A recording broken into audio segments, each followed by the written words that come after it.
Hi, beautiful people. Welcome back to my YouTube channel.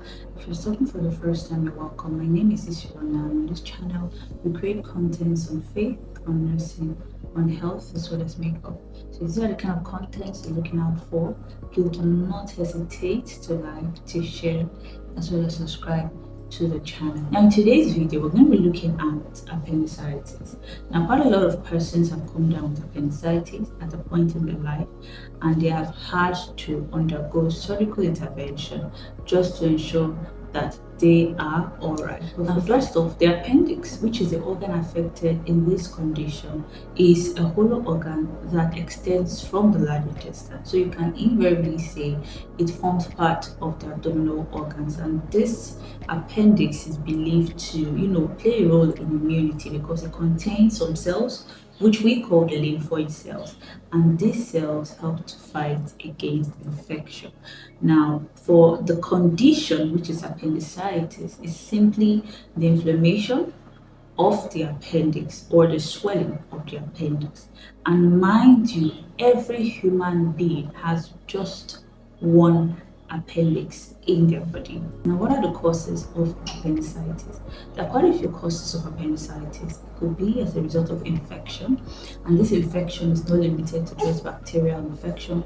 It could be as a result of viral infection. It could also be as a result of obstruction. Now, this obstruction could be in the form of growth, that is a tumor. It could be in the form of a foreign body present in the appendix. It could also be in the form of fecal matter. Whatever the cause of the obstruction might be, this could trigger this condition. Now, how does this condition come about? Let's look at the pathophysiology or the pathway of this condition. Now, I mentioned that the cause of appendicitis is infection. Now, take for example, there's presence of infection in the appendix. Okay, now once there's presence of infection in the appendix, what happens is there's going to be increased presence of bacteria, there's going to be increased presence of mucus, there's going to be increased presence of fluid. Now, the way the body's mechanism fights against infection is to pull out what is called the white blood cells. Now, the white blood cells are components of the blood, and the white blood cells will migrate to the site that is being affected.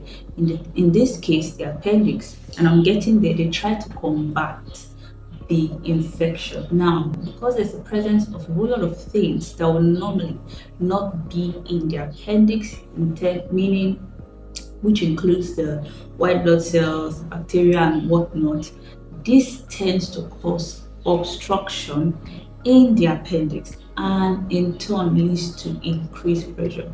Now, as this is taking place, a lot of signs and symptoms will begin to showcase itself. So that's when the individual will start to feel funny. Now, one of the signs and symptoms of appendicitis is there's definitely going to be abdominal pain, and you find such an individual carrying out a guarding behavior or bending down or stooping low because of the pain. Another is nausea, which is the feeling of vomiting, that feeling that you want to vomit or throw up. That is another cause, another signs and symptom. There could also be anorexia, which is loss of appetite. And this loss of appetite is because this condition takes place in the abdominal cavity. So for such an individual, they immediately are not no longer, they immediately lose appetite for food because of the pain that they're experiencing. There could also be constipation, which is passing of hard stool, or diarrhea, which is passing of loose watery. Now, mind you, whenever I say signs and symptoms of a particular condition, I do not mean that the person must experience all these signs and symptoms. Okay, the person might end up experiencing one or two out of all the symptoms I have talked about. Now, for someone feeling this way, how do you diagnose that this person has appendicitis? Unfortunately, the only way of diagnosing or confirming that a person has appendicitis, the person has to go to the hospital. There's no way you can know that, oh, I have this condition from the house. Okay, now there are certain scans that will be carried out. You have the ultrasound scan, which makes use of sound waves to help to create an image of the abdomen. So that way you're able to look at the, view the appendix and see what's wrong. There's also computed tomography scan. It's also a scan as well. And one thing I would say about this scan is that The condition appendicitis, most times the scan might not pick it up. Okay, you might have the symptoms of the condition, and when you do the scan might not pick the condition. That's what happens most times. Now, it is left for your medical team to determine the next course of action. Now, having done that, what are the possible complications of this condition? One complication of this condition is abscess. Now, abscess is simply like a collection of pus, okay, that occurs as a result of the body's fight against infection. So in the appendix, there's going to be presence of abscess. There could also be adhesion. Peritonitis. Peritonitis is the inflammation of the peritoneum. Now, the abdominal organs are situated in the abdominal cavity. Now, these organs are being secluded or being lined by what you call the peritoneum. Now, if this infection spreads out, if it is not being treated, it could lead to inflammation of that lining, okay, or tissue, which is called peritonitis, which is called the peritoneum. Also, if this is not treated at this point, it could further advance and lead to what we call sepsis. Now, in sepsis, now the infection has spread all over the body because it was not managed initially. And once the appendix bursts, this infection spreads around the body. It could lead to sepsis as well as septic shock. Okay, so these are the complications of the condition. Trust me, you want to avoid anything sepsis or septic shock. So it's better you go for treatment immediately you start feeling any of the signs and symptoms that I've talked about. It's better you go to the hospital and say there's nothing wrong with you than for you to stay in your house managing it until it gets to the complicated. Now, finally, let's talk management. Now, one thing about this condition is that it can be managed.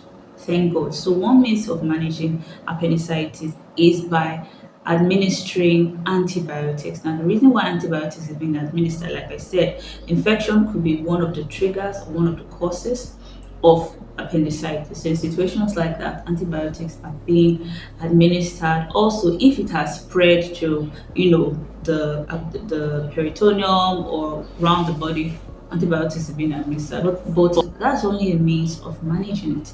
The only means of treatment for this condition remains surgical intervention, where the appendix is being removed. Now, do not panic, because without the appendix, every human can survive. And the reason why I'm saying this is because at the beginning of this video, I said that every person has just one appendix, okay?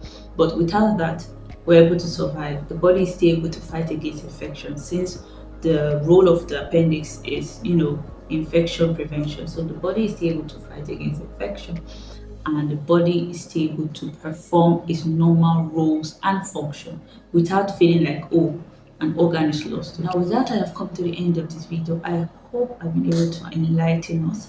If there's anything I left out in this video, please let me know in the comment section below. Do not forget to please like, share, as well as subscribe to the channel. Until I see you next time, bye, lovelies, and God bless you.